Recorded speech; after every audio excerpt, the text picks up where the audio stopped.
아멘. 오늘 말씀은 고린도전서 12장 4절에서 11절까지 말씀입니다. 고린도전서 12장 4절에서 11절까지 말씀입니다. 함께 교독하겠습니다. 은사는 여러 가지나 성령은 같고 직분은 여러 가지나 주는 같으며 또 사역은 여러 가지나 모든 것을 모든 사람 가운데서 이루시는 하나님은 같으니 각 사람에게 성령을 나타내심은 유익하게 하려 하심이라. 어떤 사람에게는 성령으로 말미암아 지혜의 말씀을, 어떤 사람에게는 같은 성령을 따라 지식의 말씀을, 다른 사람에게는 같은 성령으로 믿음을, 어떤 사람에게는 한 성령으로 병 고치는 은사를, 어떤 사람에게는 능력 행함을, 어떤 사람에게는 예언함을, 어떤 사람에게는 영들 분별함을, 다른 사람에게는 각종 방언 말함을, 어떤 사람에게는 방언들 통역함을 주시나니 이 모든 일은 같은 한 성령이 행하사 그의 뜻대로 각 사람에게 나누어 주시는 것이니라. 아멘. 할렐루야. 아멘. 수혜 배우신 모든 여러분을 사랑하고 축복합니다. 긴 겨울 방학이 끝나고 새 학기가 시작되었습니다. 이번 주가 지나가면 다음 주부터는 날씨도 많이 풀리게 될 것 같습니다. 겨우내 움츠러들었던 우리의 몸과 마음에 기지개를 펴시고 더욱더 활동적으로 또 신앙생활에 있어서도 더욱더 적극적으로 나아가는 이 3월이 되시기를 간절히 축복합니다. 오늘부터 사순절이 시작됩니다. 이번 사순절 기간 우리는 바울 서신을 함께 통독합니다. 바울 서신은 총 13권인데요. 사도 바울이 세운 교회들을 말씀으로 가르치기 위하여서 목양의 내용을 담은 서신이 9권이 있고 마지막에 위치한 4권은 디모데전후서와 디도서, 빌레몬서와 같은 이 4권은 아들과 같은 제자 디모데와 디도 등에게 목회적인 가르침을 주기 위한 목회 서신으로 작성되었습니다. 참고로 말씀을 들으면 신학자들 사이에서는 히브리서 역시도 바울의 저작이라고 보는 견해도 있지만 다른 모든 서신에는 바울이 기록하였다는 내용이 있는데 이 히브리서에는 그러한 내용이 없기 때문에 논란의 여지가 있는 이 히브리서는 제외하고 대표적으로 인정되는 13권의 바울 서신을 이번 통독 기간에 우리가 읽게 됩니다. 바라기는 바울 사순절 기간 바울 서신을 통독하면서 바울 사도가 가르친 구원의 교리, 또 교회의 중요성, 성령의 역할, 또 사랑의 실천 등 그것이 무엇인지를 깨닫고 또 우리의 마음과 삶에 새기는 시간 되시기를 축복합니다. 이렇게 좋은 성경 통독을 아직도 신청하지 않으신 분이 계실까요? 네, 없으시리라 믿습니다. 만약에 계시다면 오늘이 마지막 기회입니다. 1층 로비에 신청서를 작성하시고 책자가 준비되어 있습니다. 받아가시면 됩니다. 양이 많지는 않을까 지레 겁먹는 분들 계시는데 오늘 로마서 딱 한 장이었습니다. 네. 그리고 많아야 2-3장 정도입니다. 또 퀴즈는 초등학생도 풀 수 있는 그런 수준의 퀴즈입니다. 그러니까 겁먹지 마시고 바울 서신 통독을 통해서 사순절 기간 예수님이 걸어가신 그 순종의 길에 함께 하시는 여러분들 되시기를 간절히 축복합니다. 오늘 말씀의 본문도 바울 서신 중에 하나인 고린도전서 12장의 말씀으로 여러분과 말씀을 나누려고 합니다. 바울이 그의 서신에서 강조한 몇 가지 주제가 있는데 그중 한 가지는 바로 오늘 본문에서 다루는 성령의 역할에 대한 부분입니다. 초대교회의 신학적인 이슈들을 탁월한 능력으로 정리한 사도 바울은 예수님이 승천하신 이후에 성도들에게 보내줄 것이라고 약속하신 이 성령 하나님의 역할에 대해서 하나님께서 성령을 보내신 이유가 무엇인지, 성령이 우리에게 주시는 은사는 무엇인지, 성령이 내주하는 사람들에게 맺혀지는 영적인 열매는 무엇인지 바울 서신을 통해서 다양한 본문에서 그리스도인 신자 안에 나타나는 이러한 성령의 일하심에 대해서 증거하고 설명하였습니다. 오늘은 먼저 바울이 말한 이 성령의 역할에 대해서 우리가 잠시 이야기를 나눈 후에 고린도전서 12장의 성령의 은사를 함께 살펴보려고 합니다. 먼저 사도 바울이 성령의 역할에 대해 말씀하는 가장 핵심적인 본문은 로마서 8장 2절의 말씀입니다. 우리 앞에 화면이 나오면 우리 같이 읽어볼까요? 시작.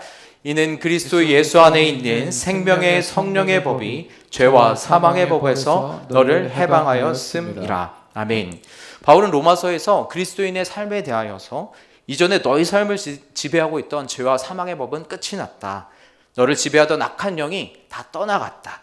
이제 생명의 성령의 법이 너의 마음에 자리 잡고 너의 삶을 주관하고 다스리는 삶을 살아가라고 가르치셨습니다.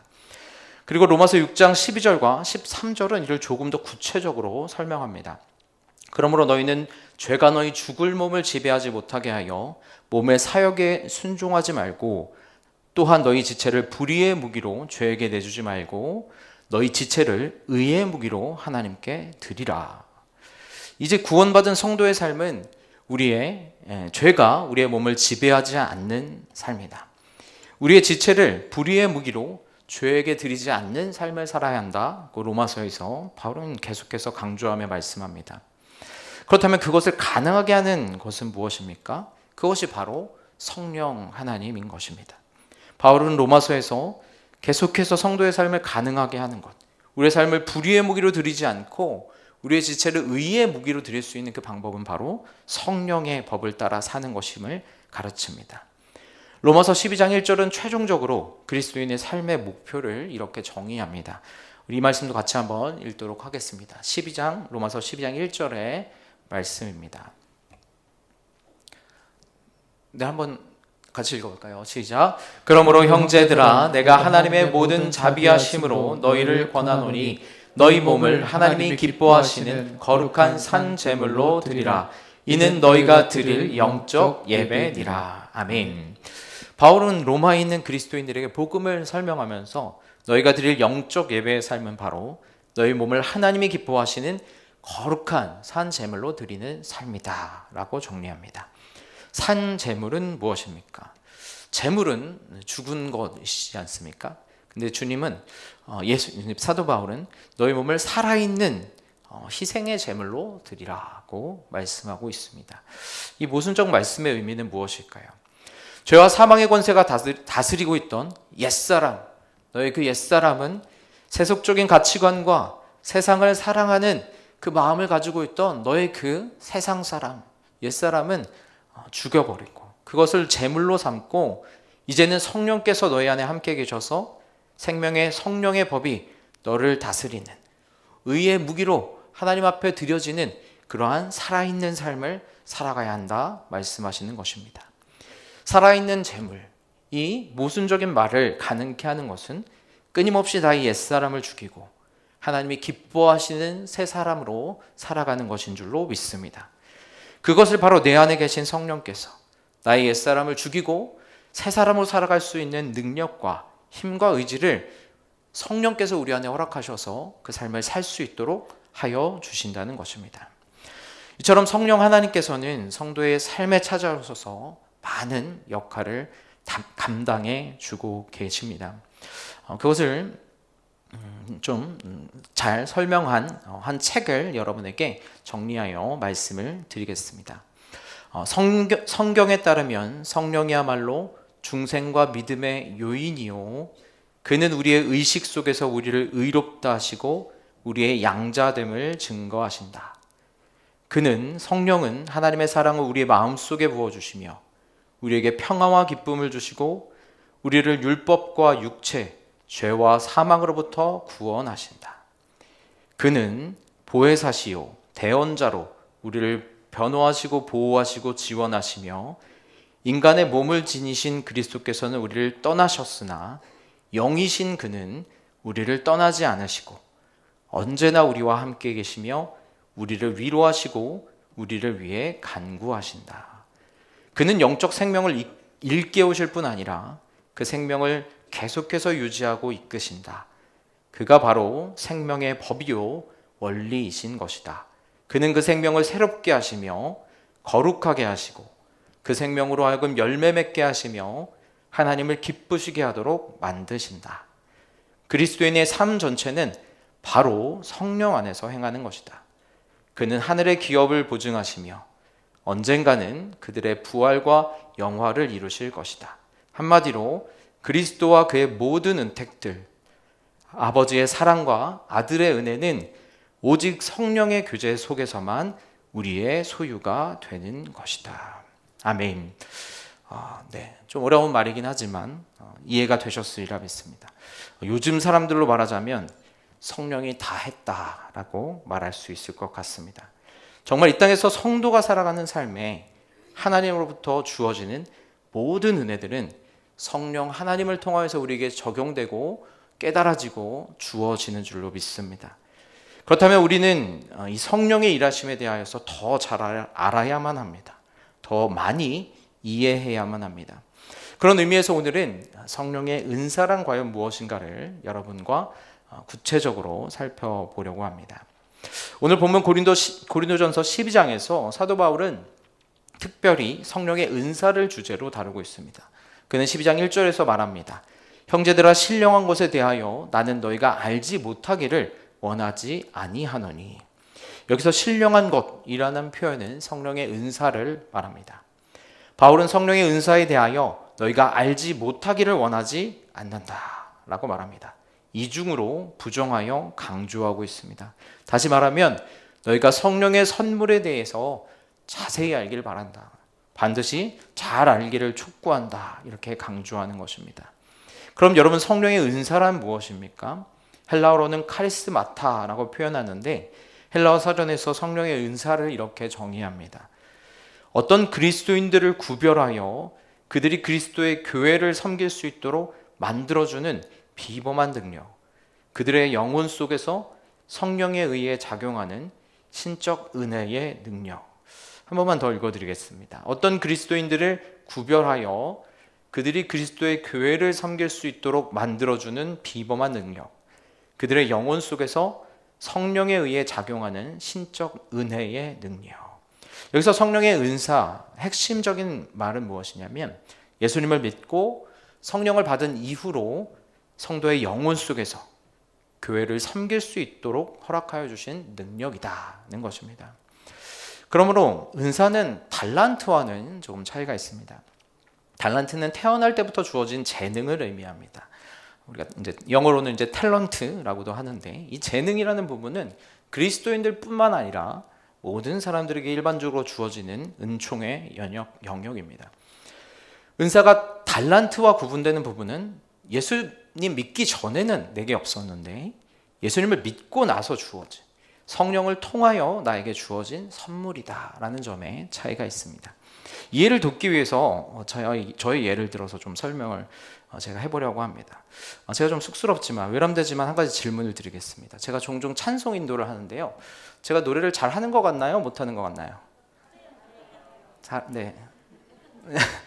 네, 감사합니다. 자, 그런데요, 죄송하지만 저는 원래 노래를 좀 잘했습니다. 예수님 믿기 전에도 중고등학교 때 제가 가장 좋아하던 것이 이제 노래방이었습니다.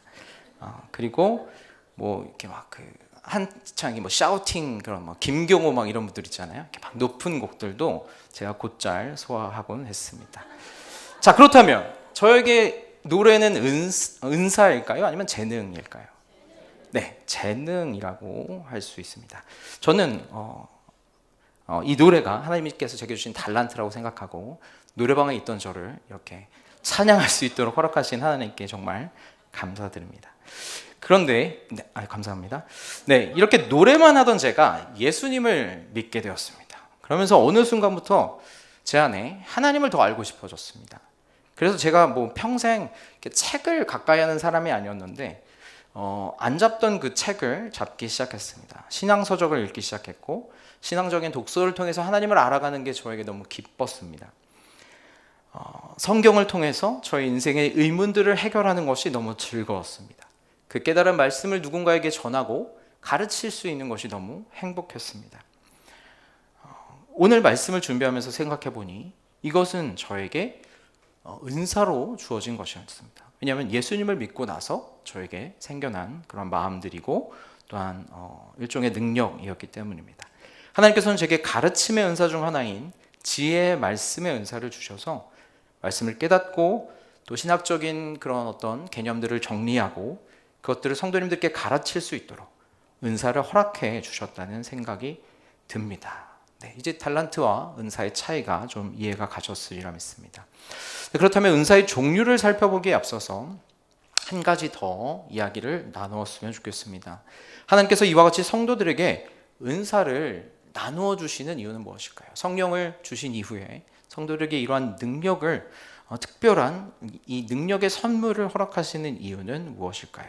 오늘 본문 7절은 이렇게 말합니다. 각 사람에게 성령을 나타내심은 유익하게 하려 하심이라.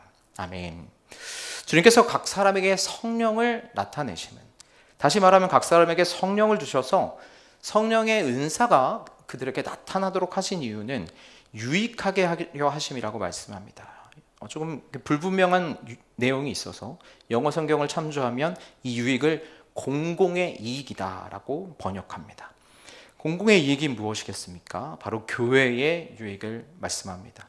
주님께서는 모든 그리스도인들에게 은사를 주신 것이 개인의 이익을 위해서가 아니라 교회를 유익하게 하기 위해서, 나를 유익하게 하기 위해서가 아니라 우리 교회에서 함께하는 여러 사람들을 함께 유익하게 하기 위해서, 교회를 성장하고 성숙하게 하기 위해서 허락해 주셨다는 것입니다. 바라기는 우리 모든 성도님들이 이 은사를 주신 이유를 기억하시며 은사를 구하며 나아가는 여러분 되시기를 간절히 축복합니다. 앞서 나누었듯이 우리가 예수 그리스도를 믿고 성령께서 우리 안에 내주하시면 그 모든 자들에게는 은사가 허락되는 줄로 믿습니다. 지금 당장 허락되기도 하지만 또한 우리가 이후에 말씀해 보겠지만 우리가 구할 때 또 주님께서 우리에게 주시는 줄로 믿습니다. 바라기는 그 은사를 구하고 또 그 은사를 통해서 교회를 유익하게 하시고 교회를 성숙하고 성장케 하는 일에 쓰임받는 여러분 되시기를 예수님의 이름으로 축원합니다. 이제 우리가 구체적으로 성령의 은사에는 어떤 것들이 있는지를 살펴보게 될 텐데요. 우리가 본문 8절부터 10절의 말씀을 함께 읽어봤으면 좋겠습니다. 8절부터 10절의 말씀 함께 읽겠습니다.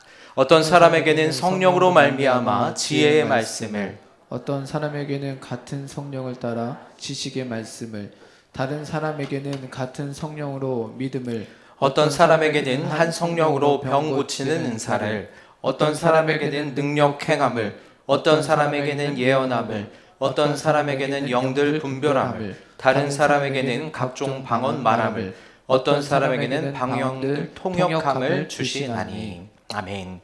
8절부터 10절까지 사도 바울은 9가지 은사를 나열합니다. 이를 정리해 보면 교육적 은사들로 8절에 나오는 지혜의 말씀, 지식의 말씀의 은사가 있습니다. 지혜와 지식의 말씀은 하나님의 말씀을 깊이 깨닫고 그 말씀을 생활에 적용하는 능력입니다. 먼저는 말씀의 의미를 잘 해석하며 그 깨달은 의미를 성도들의 삶에 적용할 수 있는 지혜와 지식을 허락해 주시는 은사입니다. 이 은사는 말씀을 가르쳐야 하는 교역자들, 속자, 부속장들, 1:1 양육자들에게 많이 필요한 은사입니다.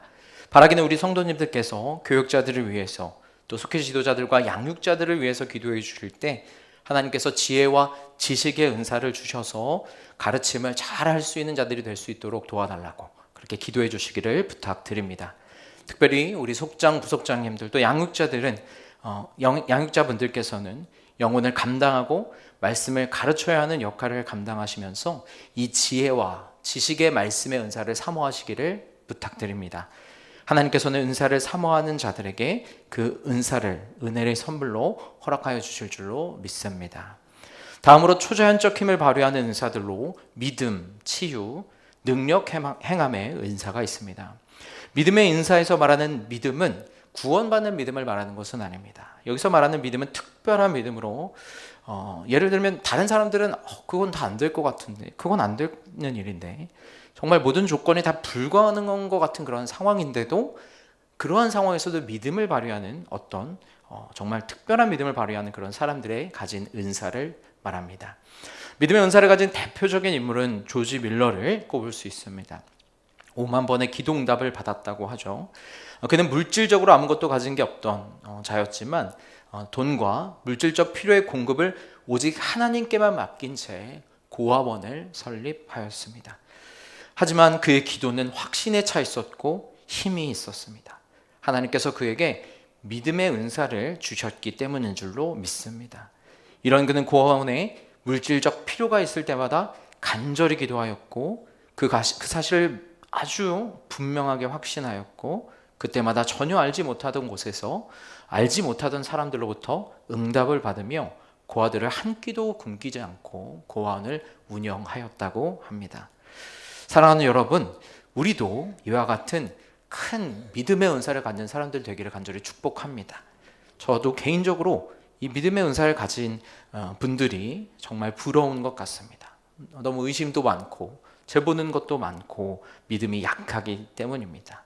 하나님께서 우리에게 이 믿음의 은사를 더하셔서 어떤 상황에서도 기도하면 될 수 있다, 하나님이 함께 하시면 가능하다라고 하는 큰 믿음으로 나아가는 우리가 되기를 간절히 기도합니다. 그 다음으로 병 고치는 은사, 능력을 행하는 은사는 초대교회 시기 사도들을 통하여 많이 행하여졌습니다. 병 고침, 또 죽기를 통하여 귀신을 내쫓는 그러한 능력을 행하는 은사를 말합니다. 어떤 신학자들은 이 두 가지 은사는 과거 사도시대에 나타났으나 현대에는 잘 나타나지 않는 멈추어진 은사라고 말하기도 합니다. 하지만 이와 같은 치유와 능력의 역사는 전보다는 적을지라도 여전히 우리 가운데 나타나고 있습니다.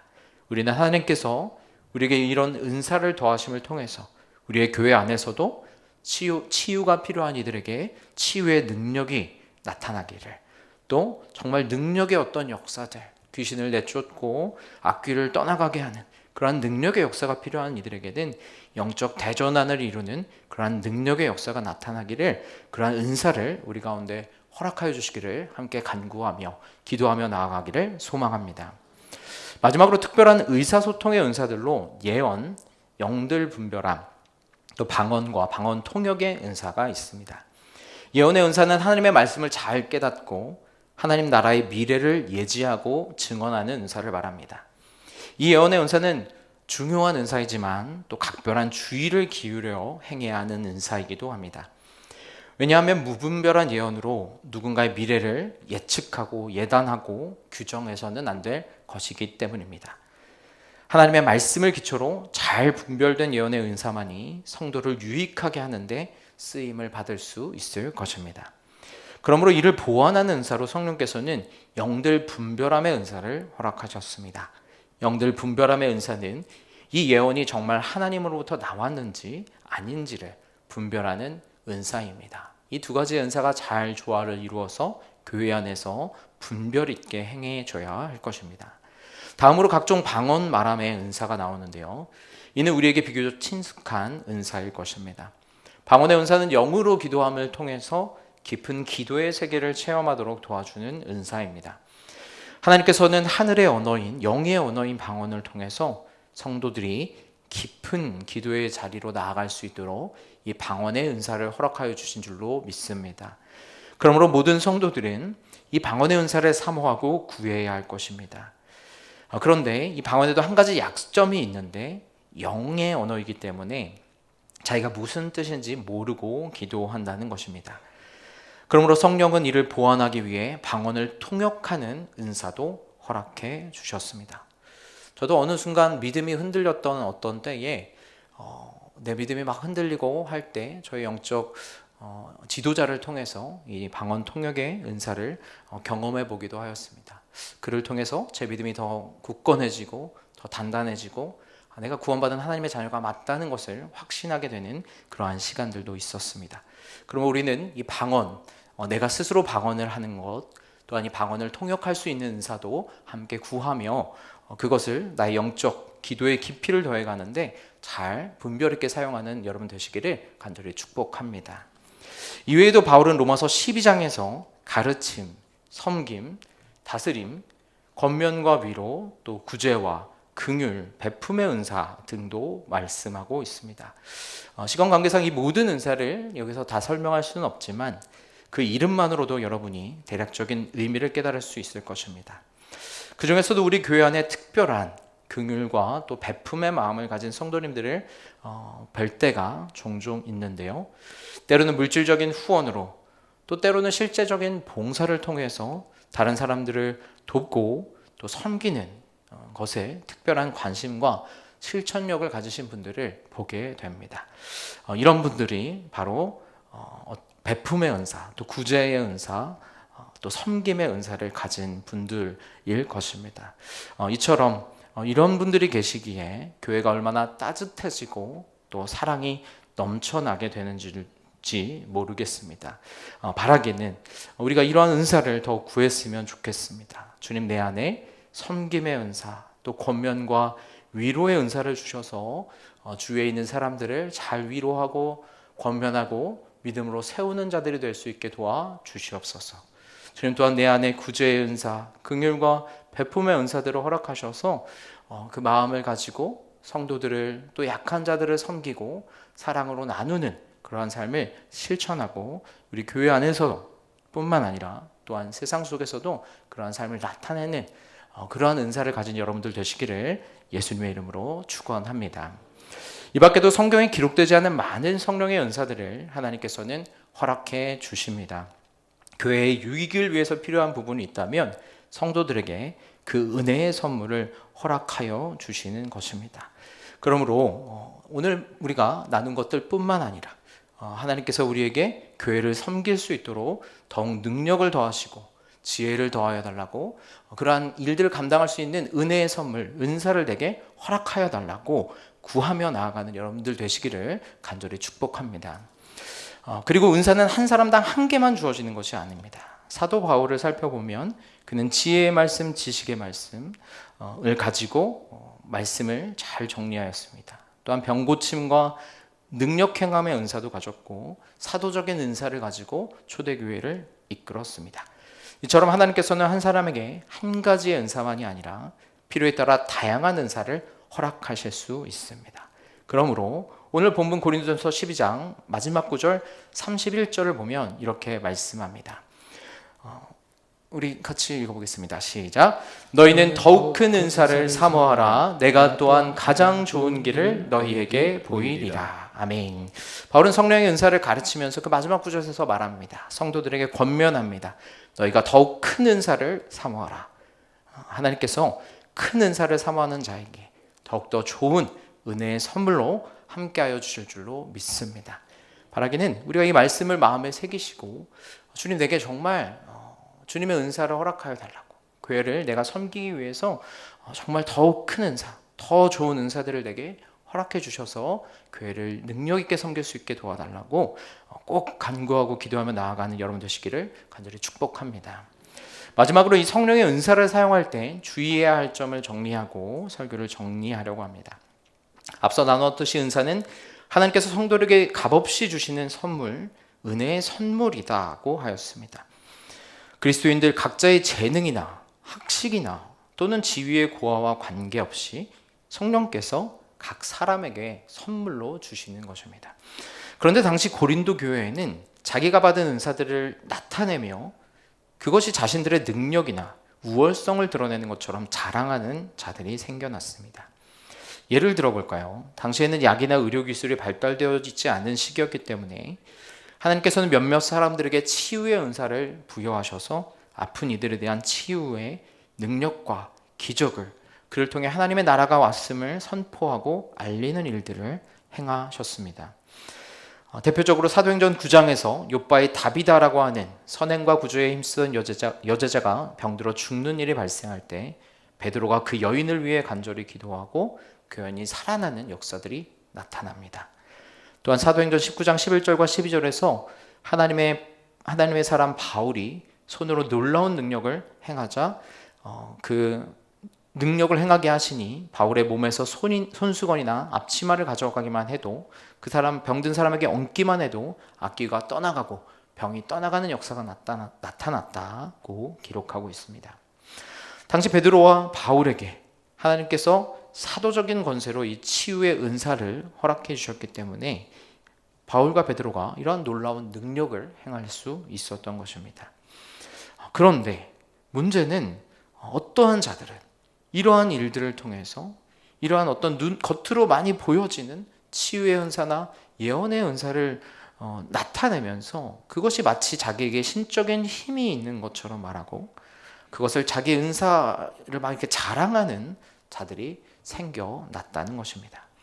내가 가진 은사가 더 우월하다, 내가 가진 능력이 더 탁월하다고 말하면서 교회를 혼란스럽게 만드는 자들이 생겨났습니다. 이럴 때 어떠한 문제가 생기게 됩니까? 어떠한 이들은 나는 저 정도의 은사를 갖지 못했는데 하면서 위축되기도 합니다. 주눅이 들기도 합니다. 또 어떠한 이들은 나는 이런 능력을 가졌어 하면서 자기를 과시하고 자기를 자랑하는 일들이 일어났습니다. 마치 치유나 예언의 능력을 행하면서 자기들이 모든 영적인 것을 꿰뚫어 보는 것처럼 과시하는 자들이 생겨났던 것입니다. 사실 이와 같은 행동은 현대 교회에도 나타나고 있습니다. 작년에 유튜브 상에서 많은 관심을 끌었던 한 청년이 있었습니다. 아프리카나 어떤 빈민 지역을 다니면서 치유 집회를 열고 손만 대면 사람들이 눈을 뜨고 막 앉은 자가 일어나고 기적의 역사가 나타나는 영상을 찍어서 올리기 시작했습니다. 저는 사실 초기에 이 영상을 봤을 때만 해도 긴가민가 했습니다. 영상을 너무 잘 찍고 말도 너무 이렇게 잘해서 와, 진짜 이런 능력이 나타나는 건가 싶기도 했습니다.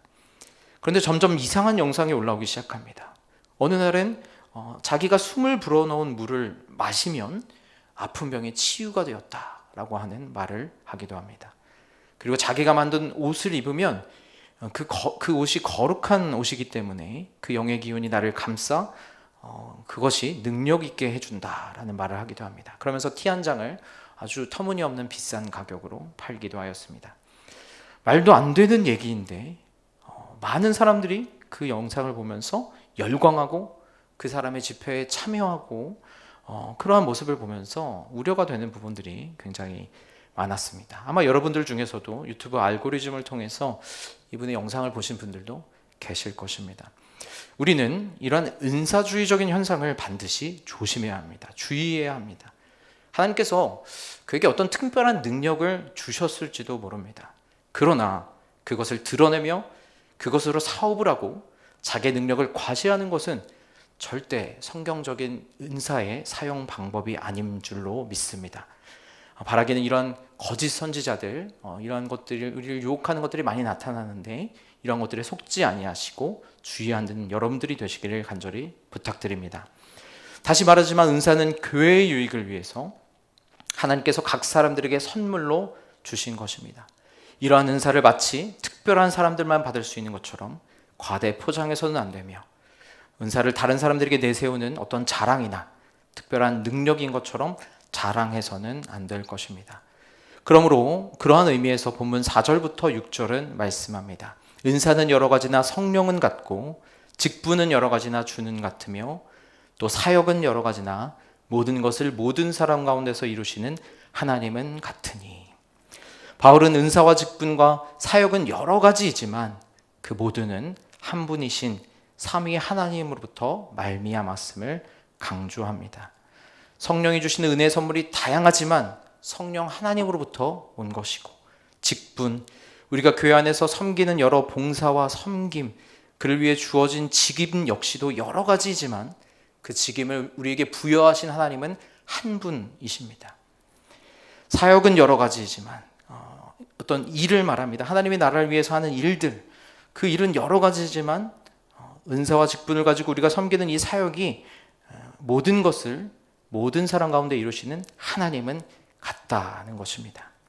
은사도 다양하고 직분도 사역도 다양하지만 그것을 이루시는 하나님은 동일한 하나님이십니다. 사도 바울이 이처럼 같음을 강조하는 이유는 무엇입니까? 교회 안에 각 사람들이 가진 은사와 직임과 사역의 다양성이 때로는 나를 드러내고 또 나를 나타내고 내가 특별해지는 기준이 되어서는 안 된다는 것입니다. 그 모든 은사를 주신 분은 하나님 한 분이시고 하나님 한 분께서 각 사람의 역할에 따라서 그것들을 부여하시고 나누어 주신 것입니다. 물론 각각의 가진 어떤 일의 영역과 중요도가 다를 수는 있습니다. 하지만 한 분 하나님께서 나누어 주신 것이기에 그것이 그 사람을 높이는 것이 아니라 하나님의 나라를 위해 교회의 유익을 위해 사용해야 함을 사도 바울은 경계하며 말씀하시는 것인 줄로 믿습니다. 그러므로 우리는 이 말씀 7절의 말씀을 기억해야 합니다. 각 사람에게 성령을 나타내심은 유익하게 하려 하심이라. 각 사람에게 성령을 나타내심은 유익하게 하려 하심이라. 하나님께서 성령의 은사를 우리에게 주신 것은 나를 유익하게 하기 위함이 아니라 교회를 유익하게 하기 위함임을 반드시 기억하며 그 기준을 가지고 성령의 은사를 사용하는 여러분 되시기를 예수님의 이름으로 축원합니다. 말씀을 정리하겠습니다. 내가 성령의 사람이라면 하나님은 선물로 모든 사람에게 이 성령의 은사를 허락해 주신 줄로 믿습니다. 은사를 주신 이유는 직분을 감당하기 위해서, 직임을 감당하기 위해서, 하나님께서 우리에게 맡기신 교회 안의 봉사와 섬김을 감당하기 위해서인 줄로 믿습니다. 바라기는 우리 모두가 우리에게 주시는 은사가 과연 무엇인가? 하나님께서 내게 허락하신 은사가 무엇일까? 우리가 집으로 돌아가시면서 잘 생각해 보시고 또 기도해 보시면서 그 은사를 반드시 교회의 유익을 위하여 또 교회 다른 영혼들의 섬김과 봉사를 위하여 온전히 사용하는 여러분 되시기를 간절히 축복합니다. 그것을 묵혀두지 마시고 어디 던져두지 마시고 내 것으로 삼으셔서 내 것으로 취하셔서 그 은사를 더욱더 발전시켜 나가시고 그를 통해서 하나님의 교회를, 주님의 몸된 교회를 더욱더 유익하게 하는 여러분들 되시기를 예수님의 이름으로 축원합니다.